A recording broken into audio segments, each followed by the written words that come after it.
Arthur, a gente escolheu um tema interessante porque recentemente, interessante no sentido de importante e essencial, porque recentemente a gente tem aqui, de acordo com o Ministério do Trabalho e do Emprego, o Ministério da Previdência Social, que o Brasil enfrenta uma crise de saúde mental.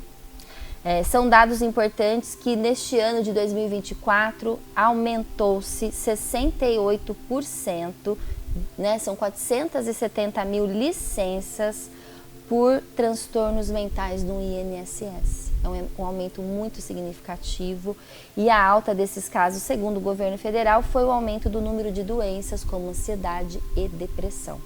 Então, quando a gente olha para esse cenário, não somente no Brasil, mas no mundo todo, a gente percebe a importância da saúde mental e o quanto que a doutrina espírita, ela também nos ajuda, porque ela nos propõe, né, uma mudança na nossa vivência aqui na Terra, independentemente dos multifatores aqui dessas doenças, que a gente pode até falar, de acordo com o governo, são problemas, por exemplo, no cenário do trabalho, precarização, pejotização, pressão, lutos, né? Aí é uma doença multifatorial, já vem luto, já vem fim de casamento, incerteza financeira, enfim.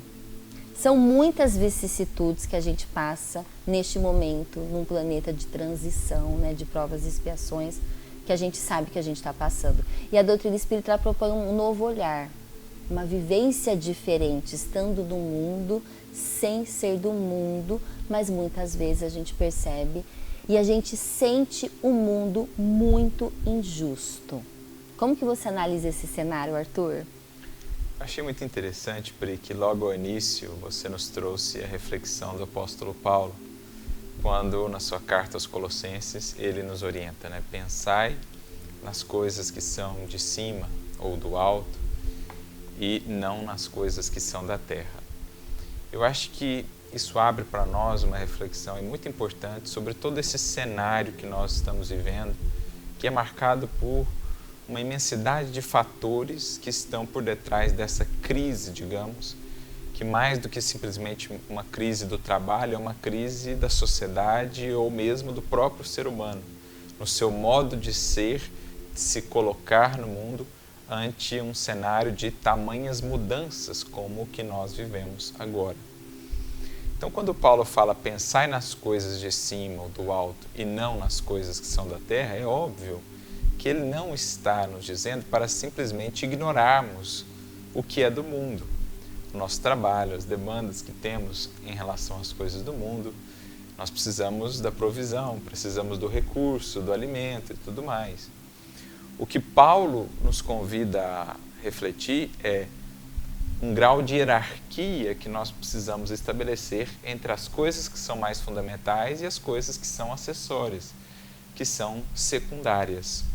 Porque quando as coisas que são acessórias, elas passam a ocupar mais o nosso pensamento e a nossa mente do que as coisas que são fundamentais, eis que então a gente vai entrando nesse estado de colapso, digamos, desse equilíbrio interior, dessa vida interior que não tem sido cultivada tanto quanto deveria ou da maneira pela qual seria desejado. Como se imaginássemos a nossa existência como sendo um barquinho a navegar pelos mares do mundo e passando por um cenário de tempestade como o que vemos no mundo repleto de processos desafiadores, de transições, de mudanças profundas na sociedade, nas relações, a realidade das redes sociais que impôs uma série de novas variáveis aí para a nossa convivência, para as nossas interações, uma série de distrações, enfim.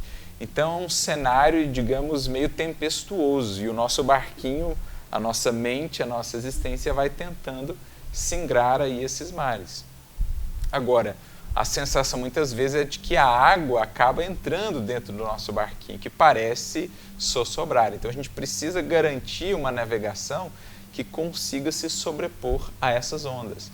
E para isso, e aí a gente entra no espírito, na alma do que Paulo quis nos dizer, é preciso que tenhamos em grande conta a importância de associarmos o nosso pensar E quando a gente fala aqui associar o nosso pensar, estamos falando de sentimento, estamos falando de pensamento propriamente, estamos falando de palavra e estamos, em última instância, falando de ação.